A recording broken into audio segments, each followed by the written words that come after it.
Bonjour tout le monde. Alors non, je ne suis pas dans mon garage cette semaine. En fait, présentement, je suis au volant d'une version 4 portes de la nouvelle Dodge Charger Daytona. C'est un modèle électrifié. J'ai aussi la chance cette semaine de mettre à l'essai la Charger à essence 2026. Pourquoi? Parce que je me trouve présentement dans le Michigan pour mettre à l'essai des dizaines de voitures, plusieurs modèles qui sont en lice pour gagner le prix, en fait, de la voiture nord-américaine de l'année et du VUS nord-américain de l'année. Alors, je vais vous parler un peu de cet événement-là. Évidemment, je ne suis pas dans mon garage cette semaine parce que je suis dans une situation un peu spéciale. Alors, on la joue un peu spéciale aussi, mais je vais quand même répondre à la question de la semaine dernière avant de débuter. Quelle était la première voiture Acura commercialisée à avoir été dotée d'une technologie hybride?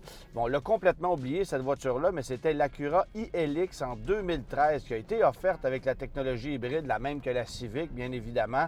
Cette voiture-là a été vendue au compte-gouttes et est disparue aussi vite qu'elle est arrivée. Mais c'est une voiture qui a donné le ton sur ce qu'Acura allait faire en termes de technologie hybride. On n'a jamais percé réellement le monde de la technologie hybride chez Acura et on est peut-être sur le point de le faire. On attend encore toujours l'arrivée de la Integra hybride qui, selon nos sources, devait arriver sur le marché pour 2025. Ça ne s'est pas passé. Est-ce que ça sera le cas un peu plus tard en 2026 comme modèle 2027? Bien, à suivre. Mais je pense que ça serait franchement intéressant de pouvoir retrouver la technologie de l'Acura, de la Honda Civic, pardon, dans l'Acura Integra. Ou mieux encore, la technologie d'une des voitures que j'ai pu conduire cette semaine dans le contexte du programme du North American Car of the Year, c'est-à-dire la nouvelle Honda Prélude, qui, elle, hérite bien sûr de la technologie de la Civic hybride, mais repousse les limites en proposant des modes de conduite bien distincts et une simulation de changement de rapport qui est totalement réussie et que j'ai vraiment apprécié de découvrir cette semaine au volant de cette voiture-là. Je ne peux pas vous parler en long et en large, bien sûr, de la voiture. Plusieurs des voitures qu'on roule à l'essai, d'ailleurs, cette semaine, sont sous embargo. On ne peut pas partager d'informations ou d'impressions de conduite, mais il y a plusieurs produits qui seront très importants au cours de la prochaine année sur le marché nord-américain et c'est la raison pour laquelle on les amène ici. Il y a une soixantaine de jurys qui sont là pour, évidemment, mettre à l'essai les différents véhicules, prendre leurs notes et finalement arriver avec un résultat d'un véhicule qui s'est démarqué dans sa catégorie. Évidemment, il y a 3 catégories. Des catégories qui sont un peu disparates cette année. Catégorie des voitures, des VUS ou des multisegments et la catégorie des camionnettes. Et comme nouveauté chez les camionnettes, il n'y en a que très peu pour l'année 2026 ou en cours de 2025 ou 2026. Alors, Ford a amené des déclinaisons Lobo du Maverick et du F-150. On a amené également du côté de chez Ram le nouveau Ram HD qui reçoit des modifications mécaniques d'importance. Et on a amené également la camionnette Ram avec le retour du moteur MI. Est-ce que c'est une véritable nouveauté? La réponse, c'est non. Mais c'est une nouveauté par rapport à l'année passée. Alors, Ram a profité de l'occasion pour réinscrire ce véhicule-là et nous le faire redécouvrir par le fait même. Et puis, bien, il y a le camion Rivian Quad Motor qui n'est pas présent ici à l'événement, mais qu'on aura la chance de conduire dans les prochaines semaines pour pouvoir l'évaluer également. Alors ça, c'est pour la catégorie des camionnettes. Maintenant, les voitures, j'ai pu en conduire plusieurs dans les derniers 24 heures, à commencer par la Charger à essence, qui est une voiture vraiment intéressante. Sur le plan dynamique, c'est certainement plus convaincant que la Charger électrique, la Charger Daytona que je conduis présentement, pour la simple et bonne raison qu'elle est 400 kg plus légère. Encore une fois, embargo de publication ou d'information sur les impressions de conduite de cette voiture-là, ça viendra d'ici quelques semaines et je pourrais partager justement une vidéo que j'ai pu enregistrer avec cette voiture-là, mais honnêtement, je pense que cette mécanique-là, le 6 cylindres en ligne qu'on va retrouver sous le capot de la Charger 2026, modèle six-pack, bien, ça risque de relancer la voiture qui, pour le moment, n'a pas eu beaucoup de succès. On a vendu à peine 600 Chargers en 2025 à l'échelle canadienne. Et là, évidemment, je parle de cette nouvelle version électrifiée qui a été lancée en décembre 2024.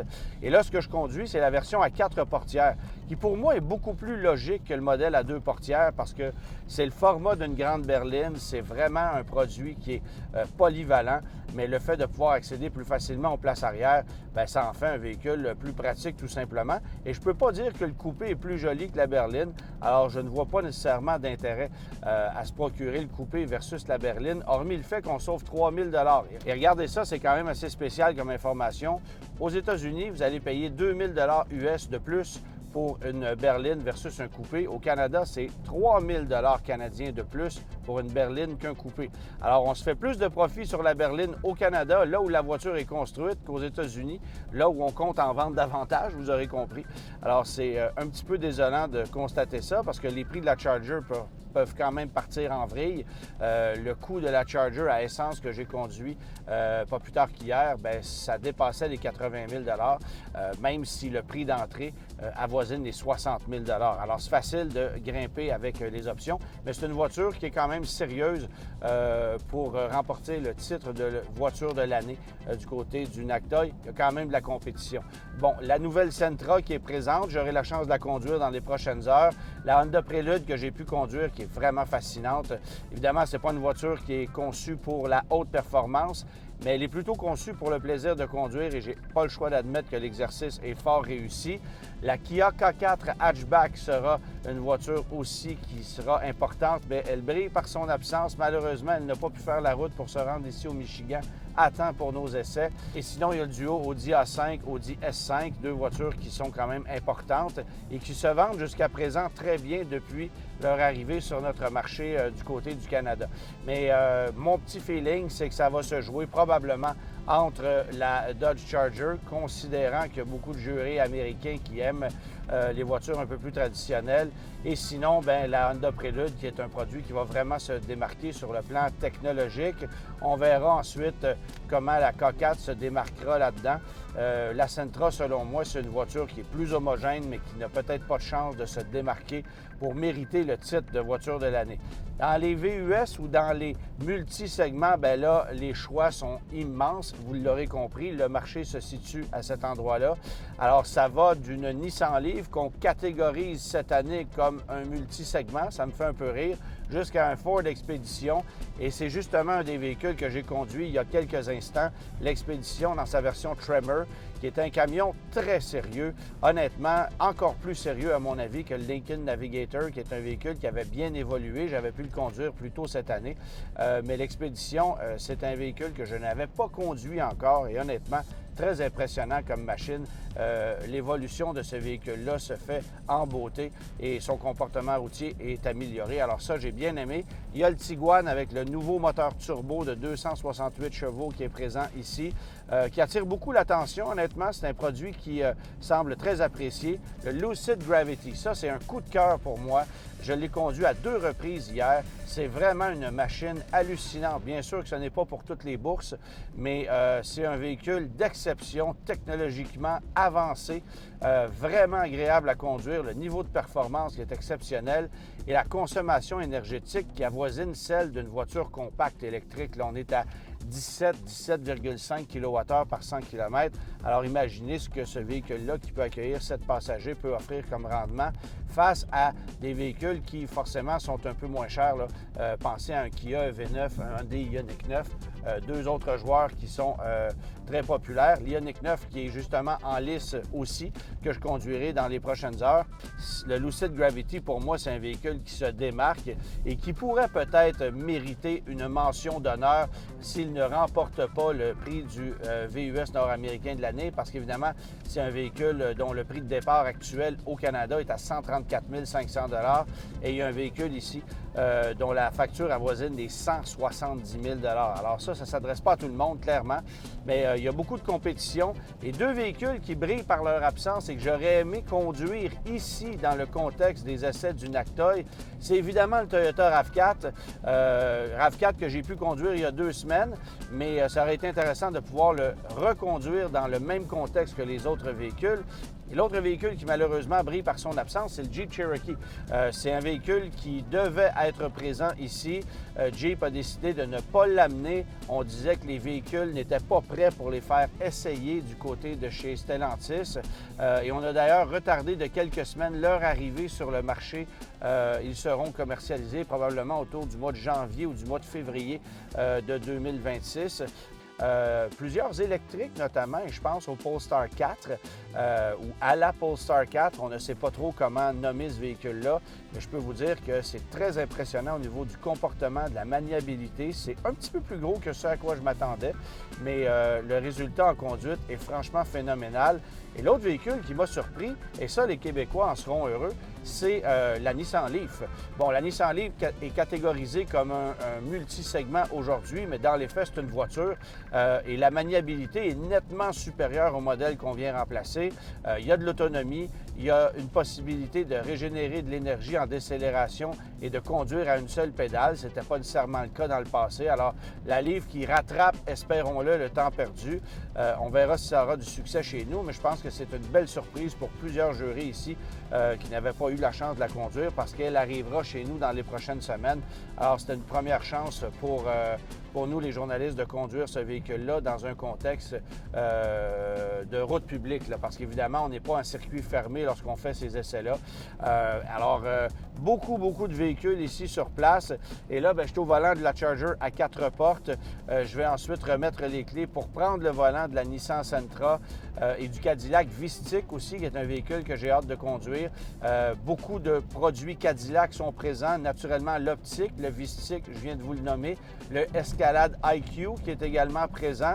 On aurait pu s'attendre à ce que la Celestiq, évidemment, soit présente, mais c'est une voiture tellement hors de prix que les jurés ont décidé de la mettre de côté, considérant que bien que ce soit un flagship ou un porte-étendard du côté de chez Cadillac, ça n'avait pas la chance de remporter la voiture de l'année parce que c'est inaccessible pour 99,9 % de la population. C'est une voiture qui coûte plus de 300 000 $ américains.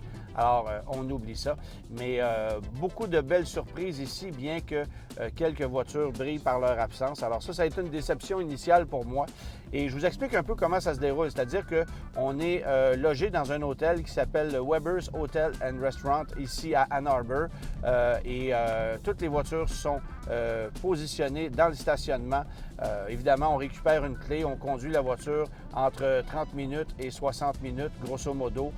Ça nous permet de faire un petit peu de contenu, mais aussi de prendre des notes, de conduire la voiture sur des routes qui diffèrent énormément, parce qu'il y a de l'autoroute, il y a de la conduite urbaine, il y a des routes sinueuses dans le coin qui sont très intéressantes, notamment un chemin ici qui longe une rivière qui est de toute beauté. Quand il ne pleut pas trop fort, malheureusement aujourd'hui, la météo n'est pas de notre côté. On va cumuler le pointage des véhicules. On va nommer les 3 véhicules qui ont amassé le plus de points pour finalement dévoiler le véhicule gagnant dans le cadre du Salon de l'Auto de Détroit en janvier 2026. Alors, c'est la façon de procéder. Le Salon de l'Auto de Détroit, c'est plus ce que ça a déjà été, mais évidemment, on profite quand même de l'occasion pour pouvoir dévoiler ces prix-là. Et dans le contexte, pour que vous puissiez comprendre comment tout cet exercice-là est financé, les constructeurs vont accepter de payer un montant s'ils remportent la mise pour pouvoir promouvoir le fait qu'ils ont remporté un prix. Alors, les constructeurs vont apporter leur véhicule ici à l'hôtel, vont s'organiser évidemment pour qu'il soit accessible pour nous, vont des fois amener des représentants pour nous parler de certaines caractéristiques ou technologies qui se trouvent à bord des véhicules. D'autres fois, on est laissé à nous-mêmes. Alors, c'est à nous de faire nos devoirs. Mais évidemment, les constructeurs ne paient pas pour être présents ici comme chez certaines autres organisations. Il suffit juste d'amener les véhicules ici. Il y a 60 jurys au total. 6 membres canadiens sont présents, 2 du Mexique. Et c'est pour ça que ça s'appelle le North American Car of the Year. On a eu d'ailleurs une discussion intéressante lors de l'Assemblée hier soir, à savoir si des véhicules commercialisés au Mexique pourraient aussi se retrouver dans le lot. Et la décision a été prise en fait qu'il fallait qu'une voiture soit vendue sur un minimum de 2 des 3 marchés, c'est-à-dire Canada, États-Unis, Mexique, pour qu'elle soit admissible comme véhicule en lice pour remporter le prix d'un véhicule de l'année. Ce qui voudrait peut-être dire que si, par exemple, l'an prochain, Kia amenait des véhicules au Canada et au Mexique, mais des véhicules qui ne sont pas disponibles aux États-Unis, ces véhicules-là pourraient être mis en nomination pour remporter un prix. Même chose si jamais les véhicules chinois sont commercialisés au Canada et au Mexique, mais ne le sont pas aux États-Unis. Alors, ça pourrait faire aussi partie de l'équation. Mais évidemment, ce n'est pas encore chose faite et on verra dans un futur pas si lointain comment les choses vont évoluer. Alors, prochain rendez-vous vers la fin novembre où les 3 véhicules par catégorie les plus populaires auprès des jurys seront nommés et ensuite en janvier pour le dévoilement du grand gagnant, voiture nord-américaine de l'année, camionnette nord-américaine de l'année et évidemment VUS ou multisegment nord-américain de l'année.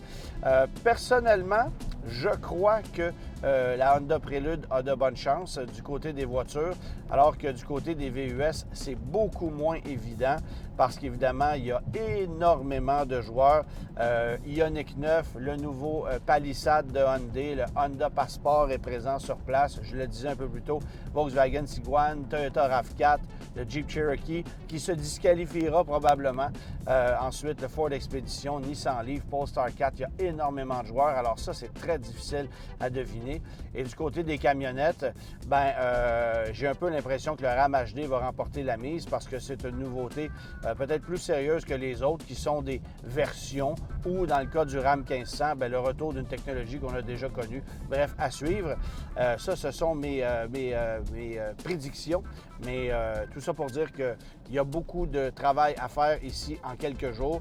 Je n'ai pas terminé. Il me reste encore une journée complète de conduite avant de prendre la route depuis Ann Arbor pour retourner à domicile parce que je me fais toujours ce joyeux plaisir de prendre la route et non pas de prendre l'avion.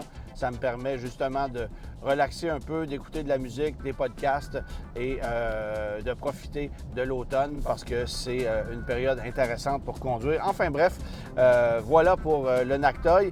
Et en terminant, question de la semaine, pas plus compliqué que ça. Quel autre membre de l'équipe du Guide de l'auto fait partie aussi du jury du NACTOY? Je vous donne la réponse la semaine prochaine.